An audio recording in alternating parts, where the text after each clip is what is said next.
Halo kawargian Sayaga dimanapun berada.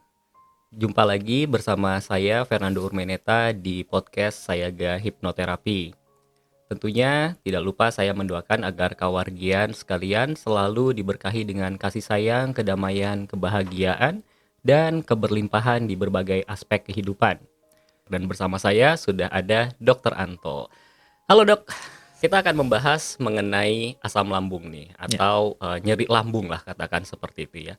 Nah dalam praktek di Sayaga Hipnoterapi, nah kita-kita ini kan sering kedatangan klien yang mengeluhkan nyeri lambung. Kemudian ada kondisi yang sudah mengalami nyeri lambung ini sekian lama, tapi ya berobat sudah cukup lama juga, namun tidak kunjung sembuh.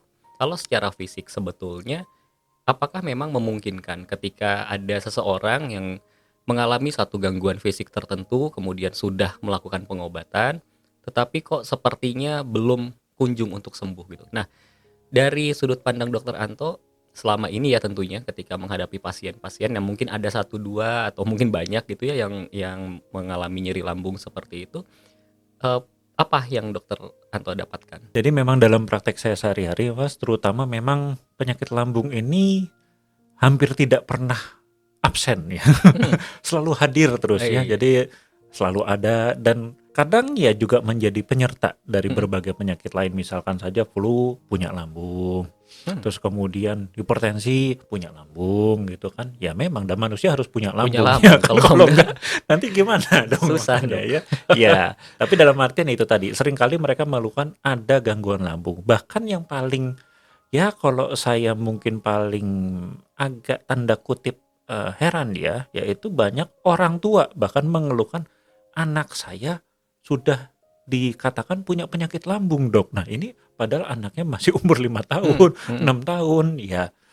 Ya kembali lagi ya, sebetulnya kan kalau dalam medis kita cukup jelas ya. Nah cuman begini dulu, mungkin kita sebelum masuk ke ranah penyakit lambung ini ya, saya ingin menjelaskan sudut pandang saya dulu dalam dunia kedokteran ini yang mungkin agak berbeda dari sudut pandang dokter yang lainnya. Karena saya melihat sebetulnya kesehatan dari segi fisik itu adalah kalau buat saya mungkin etalase atau gerbang yang menunjukkan bagaimana kita merawat tubuh kita, ya hmm. kan? Karena tentu saja kesehatan kan dihasilkan atau merupakan akibat dari pola hidup yang kita lakukan setiap hari.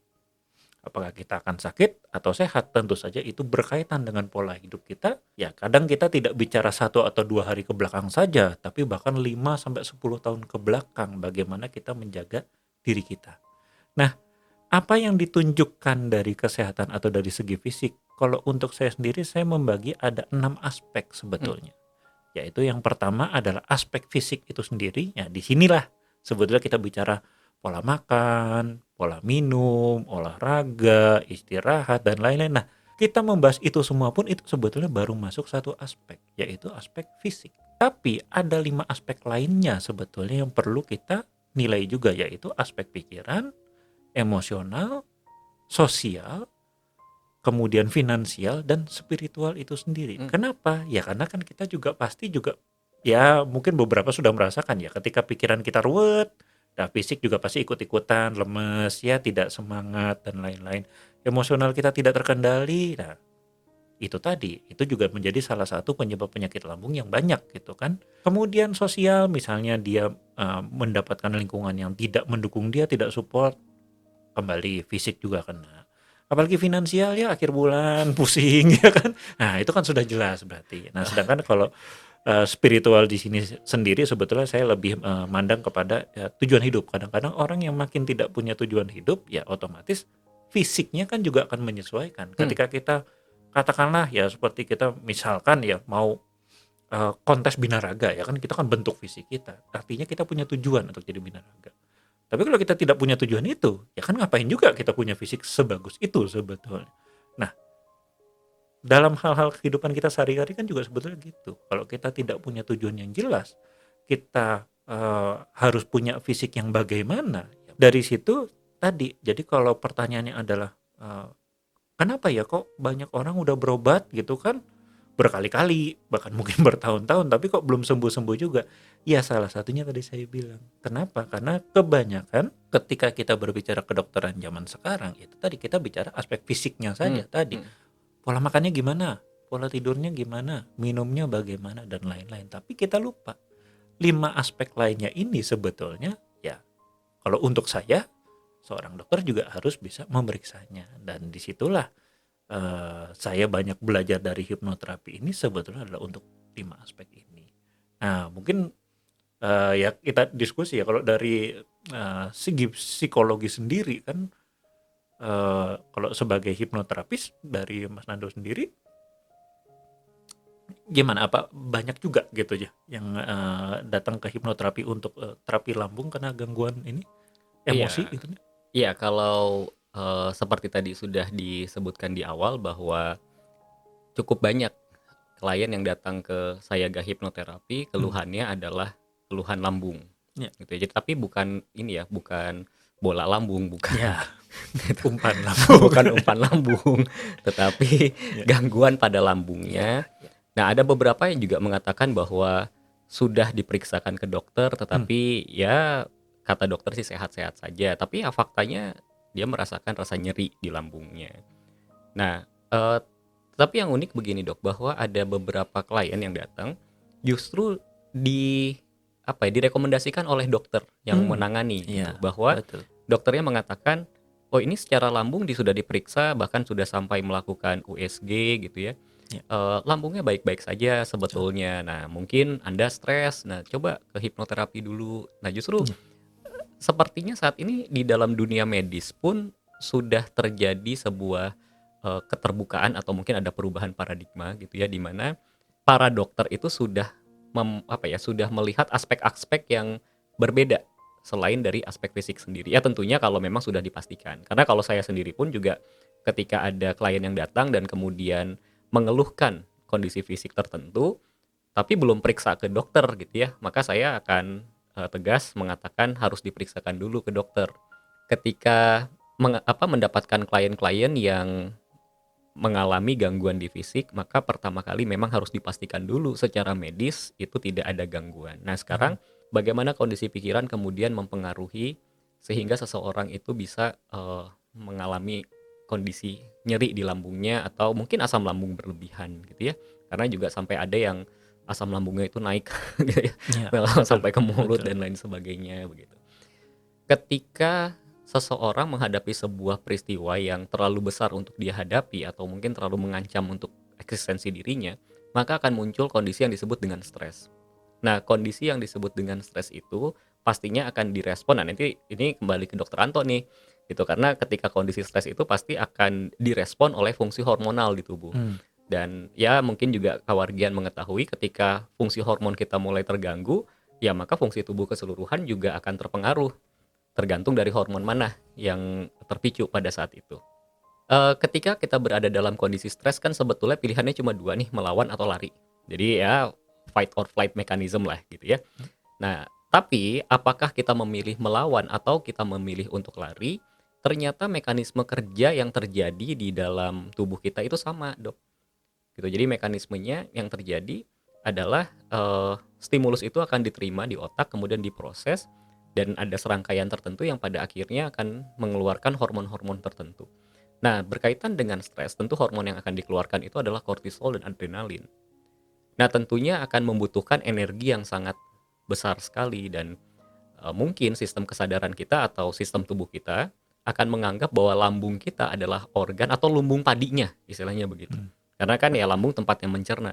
Sehingga ketika kondisi stres terjadi, otak akan memerintahkan lambung untuk mencerna makanan yang ada di dalamnya dan tentu proses pencernaan itu akan melibatkan asam lambung. mmm, Nah, yang menjadi kendala adalah ketika lambungnya dalam keadaan kosong dan kemudian otak memerintahkan lambung untuk mencerna, lambung mengeluarkan asam lambung yang berlebihan. Padahal kan tidak ada yang dicerna ya, maka bisa jadi terjadi perlukaan. Ini eh, hipotesa saya dok ya, karena kan saya bukan bukan ahli di bidang mmm, medis gitu. Nah, nanti dokter bisa klarifikasi nih, apakah kemudian itu keliru atau mungkin mmm. memang dari sudut pandang medis, iya kurang lebihnya seperti itu gitu. Saya rasa, sudah tidak perlu dijelaskan lagi tadi yang sudah, Mas Nando jelaskan itu memang sudah cukup lengkap gitu ya, yaitu memang kurang lebih seperti itulah proses biologis Ya. yang terjadi ketika kita mendapatkan stres. Nah mungkin kita, agak lebih menyederhanakan lagi ya, dalam artian kalau kita punya gangguan lambung, ya saya akan selalu membagi ya, untuk penyebab fisik tadi, memang penyebab utamanya adalah stres. Hmm, Cuman stres itu kan kembali kita bagi ada stres betul. secara fisik, Yes. lingkungan ataupun mental emosional. Nah, kalau sebetulnya secara fisik ya itu tadi ya, orang telat makan, Hmm, katakan orang salah makan, ya kan? atau nggak makan. Atau nggak makan gitu katanya, katanya ini Katanya. katanya ya. Cuman kan kembali kita juga selalu mengkonfirmasi gitu kan, kalau ini adalah seseorang yang sudah dewasa gitu kan, tadi telat makan, salah makan, atau bahkan nggak makan. Nah pertanyaan saya, ya kalau dalam kondisi perang mungkin ya, Ya. oh dia nggak bisa makan gitu kan, jadi bukan nggak mau makan, tapi nggak bisa makan gitu kan, apa boleh buat gitu kan. Tapi kalau dia dalam zaman yang damai gitu kan, makanan juga ada, duit punya, dan lain-lain, maka apakah mungkin orang ini telat makan? Dalam artian, masa harus ditanya sih, kamu nggak tahu kapan harus makan gitu kan? Hmm, hmm. Kan aneh. Kedua, itu tadi, dengan umur dia yang segitu, masa kamu tidak tahu makanan mana yang harus dimakan dan makanan mana yang tidak boleh kamu makan? Kan itu juga jadi pertanyaan. Apalagi kalau sampai nggak mau makan. Nah ini kan berarti sudah ada sesuatu yang lebih aneh. Bahwa ada sesuatu yang mencegah dia untuk makan. Nah makanya kembali tadi, kalau kita bicara kasus ini dalam uh, umur atau usia muda atau anak-anak dan usia yang dewasa, tentu ini sebetulnya berbeda. Kenapa? Karena kalau anak-anak kan harusnya tidak mempunyai sistem di mana dia mau makan tapi dia tunda. Ya entah karena ya aku mau diet atau dibilang teman-teman aku sudah gendut segala macam. Biasanya ini Iya, harusnya iya, tidak terjadi iya. kan kembali. Tapi kalau dia sudah dewasa tadi, ya minimal 9-12 tahun ke atas lah gitu kan. Ketika dia sudah punya itu tadi kesadaran untuk menunda atau bahkan menolak untuk makan, nah ini memang lain cerita itu Hmm, tadi. Tapi kan berarti hambatannya sebetulnya bukan di faktor fisiknya tadi, tapi ada permasalahan pikiran tadi atau mental emosional yang mencegah dia untuk makan secara normal.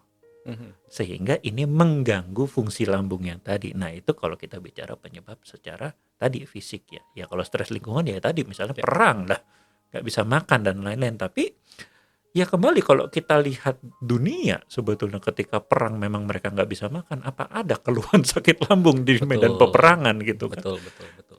Kembali lagi karena mereka secara mindset, secara pikiran mereka sudah tahu bahwa ya memang saya nggak bisa makan.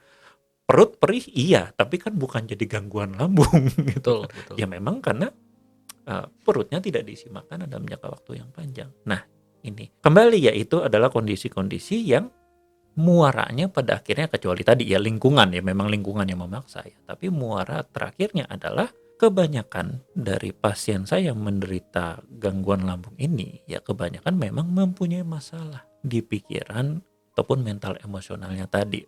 Bahkan tidak lama kemarin juga saya mendapatkan kasus di mana ya dia punya gangguan lambung dan lain-lain. Ya kembali saya membuka statement ini bahwa saya bilang oke, kalau dari lambung secara fisik gangguannya adalah ini. Anda telat makan, Anda salah makan. Oke, tapi apakah itu dilakukan berulang kali sehingga Anda harus ke sini setiap bulan atau bahkan sudah bertahun-tahun gitu kan? Nah, itu kan jadi pertanyaan. Atau hobi. Nah, atau mau ketemu saya gitu kan, bisa saja gitu. Tapi kan kembali berhubung hal-hal itu ya saya singkirkan terlebih dahulu dari diagnosa saya gitu kan. Maka saya kembalikan yang kedua, saya buka Oke. wacana ini. Oke, tadi saya bilang selain fisik maka kemungkinan besar Anda mempunyai masalah mental emosional, entah itu rasa khawatir, cemas, takut, sedih, ya semua masalah mental emosional atau pikiran yang masih belum menemukan solusi. Awalnya dibilang tidak. Oh tidak dong, Mm-mm. perasaan saya mah baik-baik saja. Ya, kembali saya sampaikan dengan lebih tegas. Oke, kalau Anda tidak punya masalah itu, maka Anda akan sehat. Lambung Anda tidak akan bermasalah. Nah, habis itu baru nangis cirembai. Jadi sebetulnya oke, lain cerita kalau beliau tidak sadar. Ya. Oh ya sebetulnya saya punya masalah, cuman ya mungkin belum menyadari, itu lain cerita. Tapi kembali seperti kita yang sudah alami di banyak kasus kita, bahwa bawah sadar ini kan sangat-sangat luar biasa canggih ya. Dia tahu mana yang bisa membantu dia untuk menyelesaikan masalah. Itu tadi, mungkin secara logis dia bisa berpikir bahwa saya nggak punya masalah. Tapi itu tadi, ketika dia nangis cermai, bawah sadarnya mulai sadar Hmm, bahwa hmm, hmm. oh iya, ternyata saya sakit seperti ini, ada masalahnya. Tapi kembali lagi, kalau kita dari segi kedokteran tentu kita juga fair ya. Oke, silahkan Anda periksakan dulu lambung Anda Ya. secara fisikly. Tadi ada bisa USG, bisa ronsen, bisa endoskopi, Hmm.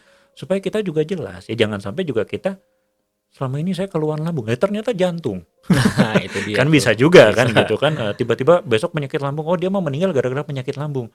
Saya bilang, kalau dari segi kedokteran nggak mungkin ada ceritanya penyakit lambung meninggal mendadak. Hmm. Itu pasti dia kemungkinan besar jantung. Cuma itu tadi, dia tidak pernah memeriksa secara lengkap dirinya. Akhirnya ya sudah terlambat. Itu Ya. tadi. Nah, baru ketika fisik ini clear gitu kan. Oke, kondisi lambungnya seperti ini. Ya dalam artian bisa jadi memang parah sekali. Ya oke, nah itu kan juga harus dilakukan penanganan. Tapi kebanyakan juga ya ternyata dari pemeriksaan fisik tadi ya, lambung Anda seharusnya masih dalam kondisi ya baik-baik saja, fungsinya masih normal kok, dan lain-lain dan lain-lain. Nah ini yang kadang-kadang orang kemudian bingung gitu kan, dah terus saya sakit apa? Hmm. Nah lupa dia bahwa tadi lambung selain dari fisik juga sangat dipengaruhi oleh pikiran, mental, emosional tadi. Nah ini yang belum dia cari. Nah makanya ketika saya sampaikan ini, banyak pasien yang akhirnya oh ya menyadari bahwa oh ya memang ternyata secara fisik saya no problem, makanan ada, duit ada, dan lain-lain. Saya nggak ada dalam kondisi perang, iya. Tapi pikiran, mental, emosional itu ternyata yang belum menemukan sebuah solusi. Dan ketika tadi dia menyadari bahwa ada permasalahan mental emosional, dia bisa selesaikan sendiri. Kenyataan besoknya ketemu saya, penyakit lambungnya sudah bertahun-tahun hilang, Hmm. sembuh.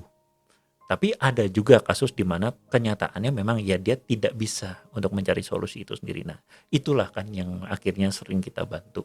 Itu tuh yang menarik. Tapi sebelumnya saya mau Ya. ini dulu ya, saya mau klarifikasi dulu. Hmm. Karena tadi waktu Dokter Anto bertanya kalau dari sudut pandang hipnoterapi gitu ya, Ya. bagaimana saya menjelaskan klien-klien yang mengalami gangguan lambung tadi. Terus kok kenapa baliknya ke arah fisik? Ya karena memang yang kita bahas itu fisik, kan lambung itu fisik ya. Dan yang kedua yang perlu dipahami bahwa antara pikiran dan tubuh manusia itu tidak bisa dipisahkan. Jadi tidak bisa bahwa ini urusannya hanya di pikiran, karena pasti akan berpengaruh kepada fisik. Gitu. Bahkan sampai ada pernyataan yang keluar bahwa kalau saya tidak salah itu 90% penyakit manusia itu diciptakan oleh pikirannya sendiri atau adalah hasil manifestasi dari pikirannya. So artinya memang kita tidak bisa memisahkan, dan memang karena pembicaraan adalah lambung, nah maka penjelasannya adalah bahwa ada satu kondisi di pikiran, yaitu kondisi yang di luar dari kemampuan dia untuk menghadapi sehingga memicu respon fight or flight-nya, dan rangkaiannya adalah rangkaian yang sifatnya memang fisiologis sehingga pada akhirnya mengganggu fungsi lambung. Nah itu dulu. Nah sekarang saya mau tanya mungkin terakhir Dok ya. Ya. Tadi Dokter Anto mengatakan bahwa ada orang-orang yang ketika punya gangguan fisik tertentu, dalam hal ini mungkin asam lambung yang berlebihan atau nyeri lambung, dan kemudian diberikan pemahaman bahwa ada satu kondisi tertentu karena memang mungkin secara medis sudah clear bahwa tidak ada masalah dengan lambungnya sebetulnya gitu. Dan tadi juga bahwa secara fisik ya dia mampu untuk membeli makanan, dia makan juga nggak masalah dan lain sebagainya, dia tidak dalam kondisi perang gitu ya. Atau mungkin dia punya pasangan yang rese, kan bisa ya, karena di anak-anak zaman sekarang itu saya sering melihat bahwa ada percakapan, kamu sudah makan atau belum? Terus dijawab, sudah. Kenapa kamu makan? Kan aku belum nyuruh. Nah mungkin itu. pacarnya belum nyuruh makan, jadi dia memilih untuk Nunggu. tidak makan gitu. Tapi kita Betul. kita kesampingkan itu ya. Nah intinya ketika diberikan sebuah pemahaman, diberikan sebuah sebuah kesadaran bahwa kondisi fisiknya juga bisa terpengaruh dari kondisi pikiran, dan kemudian klien berhasil untuk menangani masalah itu sendiri dan dia sembuh. Nah tapi Dokter Anto tadi mengatakan bahwa ada yang gagal nih. Ketika gagalnya bukan gagal kemudian jadi nggak sembuh ya, tetapi dia gagal untuk menangani permasalahan di pikirannya. Nah biasanya dari pengalaman Dokter Anto kemudian apa yang dilakukan? Ya kembali kan kadang juga banyak begini, yaitu tadi salah satunya adalah dia belum menyadari masalahnya nih apa gitu kan. Karena dia, ya kalau dalam bahasan kita sehari-hari di hipnoterapi kan istilahnya dia tidak terkoneksi dengan bawah sadarnya, sehingga dia tidak mengerti saya ini Hmm. punya masalah apa. Sedangkan kalau saya bilang ini mungkin agak filosofis sedikit ya, tapi eh, kalau kita bicara kita ini kan terdiri dari dua tadi ya, kalau kita mau bicara ruh, jiwa dan lain-lain ya. Ada jiwa dan ada tubuh. Yang bisa mati kan sebetulnya tubuh. Jiwa mah cuma sekedar kembali ya, tapi tubuh akan kembali. Sehingga kalau kita bicara mau hidup, Hmm. nah yang dari awal eh, dari mati jadi hidup kan tubuh. Maka tubuh kita akan selalu pingin hidup. Sedangkan kalau jiwa ya dia mah tinggal menikmati aja kan gitu. Nah, karena itulah tubuh memerlukan sebuah komunikasi untuk menunjukkan bahwa ada permasalahan. Hanya saja itu tadi, ya tubuh berbicara melalui komunikasi yang kadang kita tidak memahami dengan baik kalau kita jarang berkomunikasi dengan tubuh kita. Yaitu tadi, dia komunikasinya dengan bahasa nyeri misalkan. Kalau kita tidak mengerti nyeri ini sebetulnya kenapa sih? Nah, itulah yang akhirnya masalah ini kan akhirnya nggak selesai-selesai gitu kan, gagal aja. Dan kita minum obat. Nah, saya selalu bilang obat itu bagus untuk menjadi program jangka pendek karena dia harus meredakan dulu kan sakitnya ya katakanlah wah kebeset gitu kan, ya kan kita harus jahit dulu, harus minum obat untuk mengurangi nyerinya. Nah baru kenapa kok bisa kebeset ya, karena saya ceroboh. Nah ceroboh kan masalah mental udah. Nah selesaikan juga kan Ya, gitu ya, kan. Nah kembali tadi di lambung juga begitu, tadi kita minum obat oke. Tapi kalau ini terjadi berulang kali, apalagi tadi sampai bertahun-tahun, maka kan berarti penyakit lambung ini sebetulnya merupakan komunikasi dari tubuh kita bahwa ada sesuatu yang salah. Nah, cara kita berkomunikasi inilah yang kadang kita itu tadi macet. Hmm.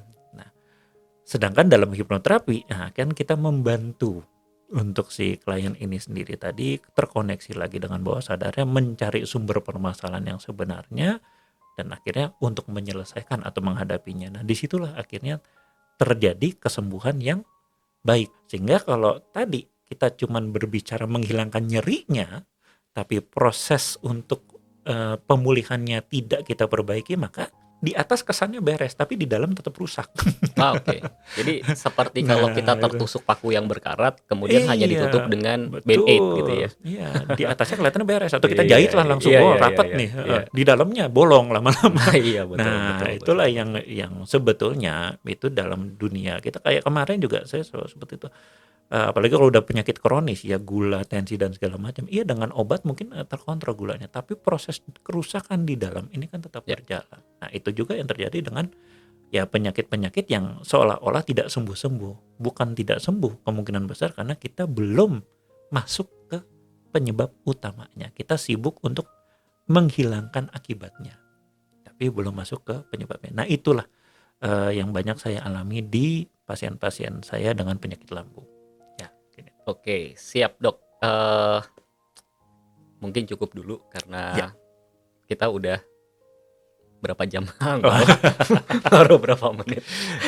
Ya, yang penting kalau Tapi- nanti mungkin kawargian ada yang mau tanya lebih lanjut, nah boleh kirim di komen, nanti kita akan bikin untuk balasannya ya. Iya, siap. Terima kasih Dokter Anto, dan tadi Dokter Anto sudah mengatakan untuk kawargian saya gas kalian, jika ada pertanyaan yang ingin diajukan kepada tim Sayaga Hipnoterapi tentunya, silahkan tuliskan di kolom komentar atau bisa kirimkan pesan ke sosial medianya Sayaga Hipnoterapi.